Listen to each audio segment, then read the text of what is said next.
네, 다사다난했던 2020 경자년이 저물어가고 있습니다. 이에 저희 헬로티비 뉴스에서는 올 한해 강원도에서 벌어졌던 일들을 10대 뉴스 형식으로 정리해보는 시간을 마련했습니다.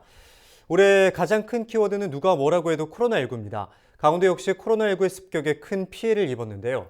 더군다나 코로나19 사태는 여전히 진행 중이죠.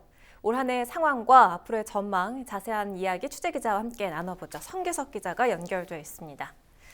성 기자, 이 코로나19 전국을 넘어서 전 세계 이슈였습니다. 올 초에 시작해서 현재까지도 코로나 위기가 계속되고 있는데 강원도는 어떻게 전파가 됐는지 좀 짚어볼까요? 네, 강원도에 처음으로 코로나19 확진자가 나온 건 지난 2월 22일이었습니다. 국내 확진자가 나온 이후에 한 달 동안 확진자가 없었던 강원도에서 처음 확진자가 나오는데요. 강원도 첫 확진자가 나온 지역은 춘천이었습니다. 춘천 지역의 역학조사 결과 이 신천지 신도로 밝혀졌는데요. 첫 확진자가 나온 이후에 원주와 속초 등에서 잇따라 신천지와 관련된 확진자가 나오면서 도 방역 당국이 상당히 긴장감이 높았습니다. 때문에 강원도 방역 당국이 매일매일 브리핑을 열 정도로 긴장감이 상당했는데요. 다행히도 1차 확진자가 나온 이후에 3월로 접어들면서 확진세는 수그러드는 분위기였습니다. 3월에만 30명의 확진자가 나왔지만 4월에는 15명, 5월에는 4명만이 확진이 됐는데요.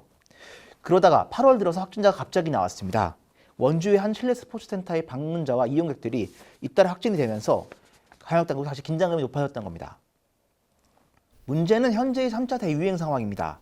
지난달부터 전국적으로 확진자가 늘고 있는데 강원도 역시 이 같은 추세에서 벗어나지 못하고 있습니다. 이번 달과 지난달 확진자가 폭발적으로 늘면서 최근엔 1000명을 넘어섰는데요.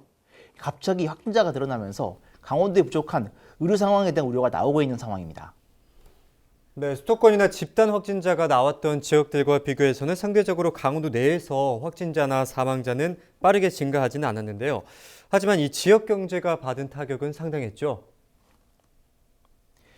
네, 강원도의 확진자가 좀 늦게 나오긴 했지만 확진자에 관련된 보도들이 잇따르면서 지역 소상공인들의 공포감은 똑같았습니다. 특히 확진자가 나오기 시작한 3월 이후에 강원도 지역 경제는 그야말로 직격탄을 맞았습니다. 당시 졸업식과 입학식이 잇따라 취소가 되면서 화훼 농가들의 피해가 상당했고요. 유동인구가 급격히 줄면서 장사하는 사람들은 상당히 큰 타격을 받았습니다. 다행히 이 같은 타격은 정부와 지자체가 재난지원금을 풀면서 조금씩 수그러드는 상황이었는데요. 하지만 최근에 3차 대유행 상황이 다시 번지면서 이 같은 상황이 다시 심각해지고 있습니다. 도내 대부분의 지자체들이 2단계 거리 두기의 시행에 들어가면서 식당과 카페 등은 직격탄을 맞고 있습니다. 네, 특히 최근에는 평창 스키장 그리고 동해 병원에서 무더기 확진자가 나오고 있는데 지금 상황 좀 짚어볼까요? 최근의 상황 심상치가 않습니다. 특히 강원도의 겨울 스포츠 최고 스포츠죠. 스키장에서 집단 확진자가 나왔고요. 동해에서는 이 병원에서 집단 확진자가 나오면서 관련 지자체가 강원도의 긴장감을 높이고 있습니다. 특히 많은 사람들이 이용하는 시설이기 때문에 집단 추가 감염에 대한 우려도 높은 상황입니다. 이와 관련해서 스키장이 많은 평창군은 특별 대책을 내놓기도 했는데요. 관련된 인터뷰 한번 들어보시죠. 가족과 이웃을 위해 연말연시 모임이나 행사를 잠시 멈추어 주시고 마스크 쓰기와 방역 수칙을 철저히 따라 주시기를 부탁드립니다. 상황이 이렇게 심각하다 보니까 장사하시는 분들의 연말연초 특수는 생각조차 할 수 없는 상황인데요. 자영업자분들은 취재해 보셨죠? 제가 직접 취재를 해보니까 자영업자들이 그야말로 죽을 맛이라는 이야기를 전했습니다. 벌써 코로나가 확산된 지가 1년인데요. 1년 동안 제대로 된 장사를 하지 못하고 있다는 이야기들을 했습니다. 이 강원도의 경우에 아까도 말씀을 드렸지만 봄이 지나면서 조금씩 회복세를 보였는데요. 여름 들면서 유행이 시작됐고요. 또 최근에 3차 대유행이 시작이 되면서 상황은 더욱 심각해지고 있습니다. 장사하시는 분들이 얼마나 어려움을 겪고 있는지 직접 이야기 한번 들어보시죠.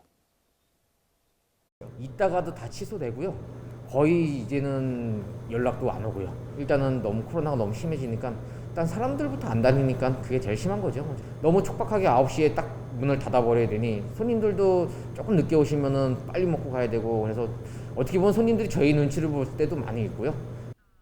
참 이렇게 상황이 좋지 않은데요. 문제는 코로나19가 여전히 진행형이라는 거겠죠. 앞으로의 강원도 그리고 시군 방역 대책도 짚어봐야겠는데요. 예, 그렇습니다. 코로나19는 계속 진행형입니다. 지금도 도내에서는 하루 20명 넘는 확진자가 계속 나오고 있습니다. 도내 치료시설도 거의 꽉 차서 부족 의료가 커지고 있는 상황입니다. 이에 따라서 강원도는 최근에 동해에 임시 치료시설을 마련을 했고요. 또 속초에 제2생활치료센터를 마련해 운영에 들어갔습니다. 이와 함께 강원도는 중증 환자 치료를 위해서 음압병상 확충이나 의료진 확충에 대해서 정부와 긴밀히 협조를 하고 있다고 밝혔습니다. 올 한해 참 코로나19 때문에 많은 분들이 힘들어했는데요. 부디 새해에는 코로나19가 종식돼서 모두가 이 어려운 상황을 잘 극복할 수 있기를 바랍니다. 지금까지 성규석 기자와 함께했습니다.